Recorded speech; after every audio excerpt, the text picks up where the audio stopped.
नमस्कार साथियों, आपके अपने YouTube चैनल सोलंकी अकेडमी में आपका बहुत बहुत स्वागत है। दोस्तों, आज का जो हमारा टॉपिक रहने वाला है वो टॉपिक है राजस्थान के राज्यपाल। तो दोस्तों, राजस्थान के राज्यपाल से बनने वाले महत्वपूर्ण क्वेश्चन के बारे में हम इस वीडियो में बात करेंगे। दोस्तों, हमने इस वीडियो में ऐसे क्वेश्चन शामिल किए हैं जो आपके हाल ही में कई एग्जाम में पूछे जा चुके हैं और ऐसे क्वेश्चन भी शामिल किए हैं जो इनके आगे आने की बहुत बहुत संभावना रहने वाली है। तो दोस्तों, यदि आप इस वीडियो को पूरा देख लेते हैं तो मैं गारंटी लेता हूं कि आने वाले एग्जाम आपके लिए जो होने वाला है वो बहुत ही अच्छा होने वाला है। और दोस्तों, यदि इस वीडियो की आप पीडीएफ चाहते हैं तो वीडियो की पीडीएफ जो है वो आपको हमारे टेलीग्राम चैनल पर मिल जाएगी और टेलीग्राम चैनल का जो लिंक है वो डिस्क्रिप्शन बॉक्स में दे रखा है। और यदि आप सोलंकी एकेडमी पे भी सर्च करते हैं टेलीग्राम पर बिना स्पेस के दिए तब भी आपको हमारा टेलीग्राम चैनल मिल जाएगा। तो दोस्तों, चलते हैं पहले क्वेश्चन की तरफ। पहला क्वेश्चन दोस्तों दे रखा है कि संविधान के अनुच्छेद 213 के अनुसार राज्यपाल का अध्यादेश जारी करने का अधिकार किस प्रकार का अधिकार है। ऑप्शन ए आपको दे रखा है स्वीकृत, बी दे रखा है कार्यपालिकी और सी दे रखा है आपको यह शक्ति मंत्रिमंडल के परामर्श से प्रयुक्त की जाती है। तो दोस्तों, इसका करेक्ट आंसर आपका सी हो जाएगा।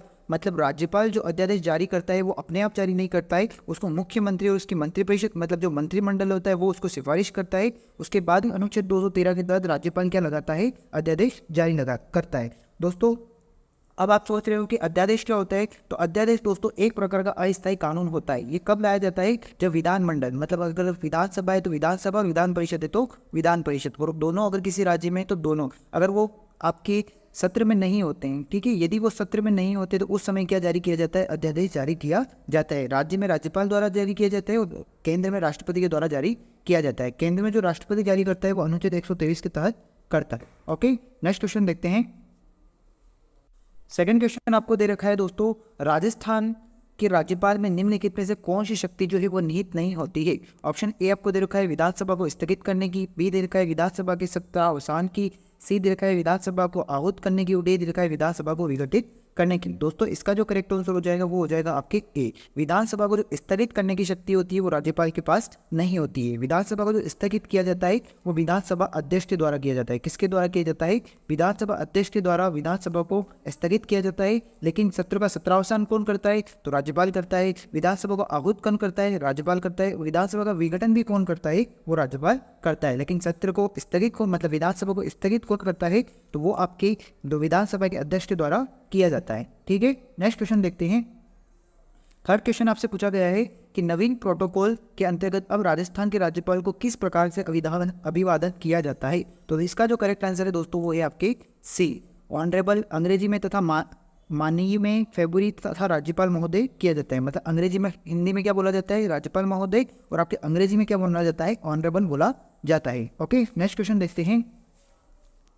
फोर्थ क्वेश्चन दे रखा है, राजस्थान में राज्य प्रशासन के विधिता प्रमुख कौन होते हैं। तो दोस्तों, राजस्थान राज्य प्रशासन के विधिता प्रमुख या वास्तविक प्रमुख जो होते हैं वो आपके राज्यपाल होते हैं। लेकिन यदि आपसे पूछा जाए कि व्यवहारिक प्रमुख कौन होते हैं, अगर आपसे पूछा जाए कि व्यवहारिक प्रमुख कौन होते हैं तो वो आपके होते हैं मुख्यमंत्री होते हैं। ठीक है, व्यवहारिक मंत्री को मतलब व्यवहारिक आपके प्रमुख कौन होते हैं तो वो आपके मुख्यमंत्री होते हैं। ठीक है, तो इस बात का ध्यान रखना है। यदि आपसे पूछे वास्तविक प्रमुख कौन है तो राज्यपाल, और यदि आपसे पूछे व्यवहारिक प्रमुख कौन है तो आपका मुख्यमंत्री। इस क्वेश्चन को आप इंपोर्टेंट लगा दें क्योंकि कई एग्जाम में दोस्तों इसका आंसर पूछा गया है। ठीक है, फिफ्थ क्वेश्चन दे रखा है, राजस्थान के राज्य कुलाधिपति क्या होते हैं। कौन कौन से विश्वविद्यालय के ये आपके कुलाधिपति होते हैं। तो दोस्तों, इसका जो करेक्ट आंसर है वो सी इसका करेक्ट आंसर है। जो राजस्थान के राज्यपाल होते हैं वो सभी राज्य एवं निजी विश्वविद्यालयों के क्या होते हैं, आपके कुलाधिपति होते हैं। या फिर इसमें दोस्तों ये वाला नहीं आएगा, इसका और सटीक आंसर जो हो जाएगा वो हो जाएगा ए, सभी राज्य विश्वविद्यालयों के क्या होते हैं, कुलाधिपति होते हैं। तो इसका करेक्ट आंसर हो जाएगा आपके ए। ओके, नेक्स्ट क्वेश्चन देखते हैं।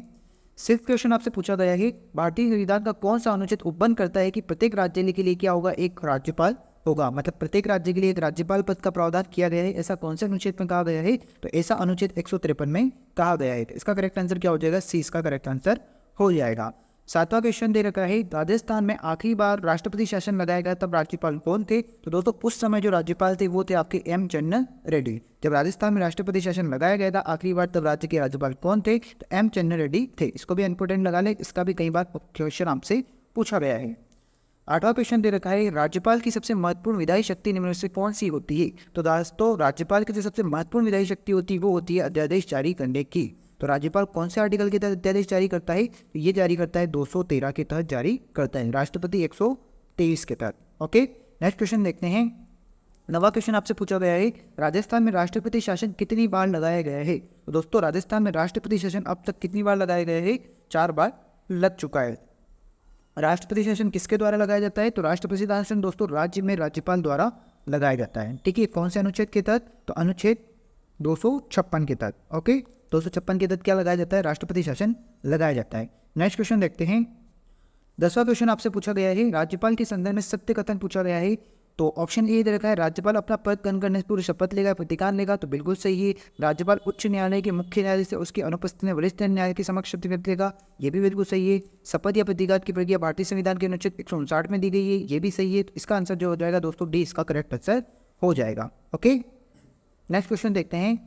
11वां क्वेश्चन पूछा गया है, भारत में राज्यों में संवैधानिक आपातकाल लगाने के लिए कौन सा अनुच्छेद है? तो दोस्तों अभी हमने देखा कि राज्यों में जो संवैधानिक आपातकाल लगाया जाता है, इसका मतलब राज्य में राष्ट्रपति शासन जो लगाया जाता है वो अनुच्छेद 356 के तहत लगाया जाता है। तो दोस्तों मैंने आपको 256 बता दिया गया था, तो उसकी जगह आप क्या कर ले? 356 कर ले। इसको करेक्शन कर ले, कौन सा अनुच्छेद होता है? 356 होता है। ठीक है, 356। 12वां क्वेश्चन पूछा गया है, राज्यपाल की नियुक्ति कौन करता है? तो दोस्तों राज्यपाल की जो नियुक्ति की जाती है वो आपके किसके द्वारा की जाती है? तो राज्यपाल की नियुक्ति राष्ट्रपति के द्वारा की जाती है। राज्यपाल की नियुक्ति किसके द्वारा की जाती है? तो राज्यपाल की नियुक्ति राष्ट्रपति के द्वारा की जाती है। नेक्स्ट क्वेश्चन देखते हैं। 13वां क्वेश्चन पूछा गया है, भारतीय नवाचार प्रोटोकॉल के अनुसार अग्रता क्रम में निम्न में सबसे पहले कौन होता है? इसका मतलब से पूछा गया है कि राज्य में कम, इसका मतलब राज्य का क्रम पूछा गया आपसे, न कि आपको सेंटर का।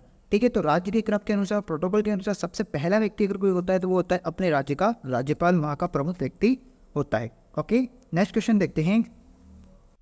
14वां क्वेश्चन आपसे पूछा गया है, राज्य विधानसभा में धन विधेयक केवल किसकी अनुशंसा से प्रस्तुत किया जा सकता है? तो दोस्तों राज्य में विधानसभा जो होती है उसमें धन विधेयक केवल राज्यपाल की अनुमति से प्रस्तुत किया जा सकता है। अब कौन सा विधेयक धन विधेयक होगा या नहीं, इसको कौन डिसाइड करता है? तो विधानसभा का अध्यक्ष डिसाइड करता है कि कौन सा विधेयक धन विधेयक होगा या नहीं होगा। ठीक है, तो विधानसभा का अध्यक्ष इसको डिसाइड करता है। लेकिन किसकी पूर्व अनुमति से लाया जा सकता है? तो ये केवल राज्यपाल की पूर्व अनुमति से लाया जा सकता है। अगर आप सेंटर की बात करें तो ये राष्ट्रपति की पूर्व अनुमति से ही लाया जा सकता है। ठीक है, 15वां क्वेश्चन पूछा गया है, अनुच्छेद 154 में उल्लेख है कि राज्यपाल अपने कार्यकारी अधिकारों का प्रयोग सीधे अथवा अपने अधीनस्थ अधिकारियों के माध्यम से करवा सकता है। या अधीनस्थ शब्द का मतलब क्या है? तो दोस्तों यहाँ अधीनस्थ शब्द का सिंपल सा मतलब है कि सभी मंत्रियों को मुख्यमंत्री, इसका मतलब मुख्यमंत्री उसकी मंत्रिपरिषद, मुख्यमंत्री उसकी मंत्रिपरिषद की नियुक्ति कौन करता है? तो वो आपकी राज्यपाल करता है। कौन से अनुच्छेद के तहत करता है? तो ये आपके अनुच्छेद 163 के तहत करता है। ठीक है, तो अधीनस्थ शब्द का मतलब यह क्या होता है? सभी मंत्रियों और मुख्यमंत्री। ठीक है, 16वां क्वेश्चन पूछा गया है, निम्नलिखित में से कौन सा अधिकार राज्यपाल को नहीं है? इनमें से कौन सा अधिकार है जो राज्यपाल को नहीं है? ऑप्शन एक तरह का मुख्यमंत्री की नियुक्ति करना, तो ये अधिकार है। मुख्यमंत्री की सलाह से अन्य मंत्रियों की नियुक्ति करना, तो ये भी करेक्ट है। राज्य की कार्यपालिका की शक्ति सीमा में किसी भी दोष सिद्ध व्यक्ति के दंड को क्षमा करना, ये भी बिल्कुल सही है। उच्च न्यायालय के न्यायाधीशों की नियुक्ति करना, तो दोस्तों ये इनकरेक्ट है, क्योंकि उच्च न्यायालय के जो न्यायाधीशों की नियुक्ति की जाती है वो किसके द्वारा की जाती है? राष्ट्रपति के द्वारा की जाती है, न कि आपके राज्यपाल के द्वारा। ये क्वेश्चन आपको उच्च न्यायालय में भी पढ़ाया जाएगा। ठीक है, तो आप यही ध्यान रखिए कि उच्च न्यायालय के जो न्यायाधीशों की नियुक्ति की जाती है वो किसके द्वारा की जाती है? राष्ट्रपति के द्वारा की जाती है, न कि राज्यपाल के द्वारा। ओके, इस टाइप के क्वेश्चन पूछे जाते हैं एग्जाम में। 17वां क्वेश्चन आपसे पूछा गया है, राज्यपाल पद हेतु न्यूनतम योग्यता या न्यूनतम आयु क्या होती है? तो दोस्तों राज्यपाल बनने के लिए पहली योग्यता तो होनी चाहिए कि वो भारत का क्या होना चाहिए? आपके नागरिक होना चाहिए। और दूसरी योग्यता क्या है? वो उसकी आयु कितनी होनी चाहिए? तो उसकी आयु 35 वर्ष की होनी चाहिए। न्यूनतम आयु कितनी होनी चाहिए? 35 वर्ष होना चाहिए। राष्ट्रपति बनने के लिए न्यूनतम आयु क्या होनी चाहिए? तो राष्ट्रपति बनने के लिए भी न्यूनतम आयु क्या होनी चाहिए? आपके 35 वर्ष होने चाहिए। ओके, 18वां क्वेश्चन दे रखा है, राज्य महाधिवक्ता और राज्य लोक सेवा आयोग के अध्यक्ष व सदस्यों की नियुक्ति कौन करता है? तो राज्य महाधिवक्ता और राज्य लोक सेवा आयोग, मतलब अगर राजस्थान की बात करें तो RPSC। ठीक है, तो इसकी नियुक्ति कौन करता है? तो दोस्तों इनकी नियुक्ति भी किसके द्वारा की जाती है? राज्यपाल के द्वारा की जाती है। सेंटर में कौन करता है? राष्ट्रपति करता है। तो सिंपल सी बात है, अगर आप राज्यपाल पढ़ लेंगे तो आप राष्ट्रपति भी समझ जाएंगे, और राष्ट्रपति पढ़ लेंगे तो आप अच्छे से राज्यपाल को भी समझ जाएंगे। ओके, नेक्स्ट क्वेश्चन देखते हैं।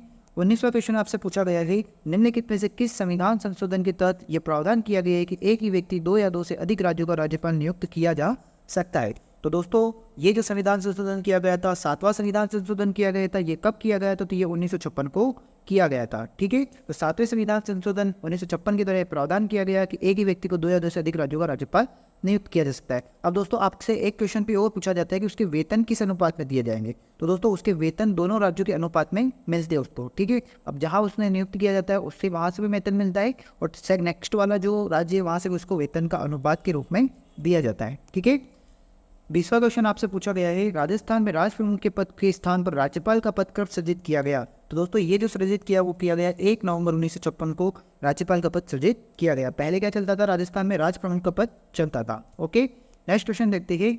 21वां क्वेश्चन आपसे पूछा गया है, निम्नलिखित में से किसे राजस्थान का प्रथम एकमात्र राज प्रमुख बनने का गौरव प्राप्त है। तो दोस्तों ये है आपके सवाई मानसिंह द्वितीय। ठीक है, एकमात्र राज प्रमुख कौन थे, आपके सवाई मानसिंह द्वितीय थे। प्रथम में आपको कंफ्यूजन नहीं करना है, कौन थे, आपके द्वितीय थे। ओके, नेक्स्ट क्वेश्चन देखते हैं।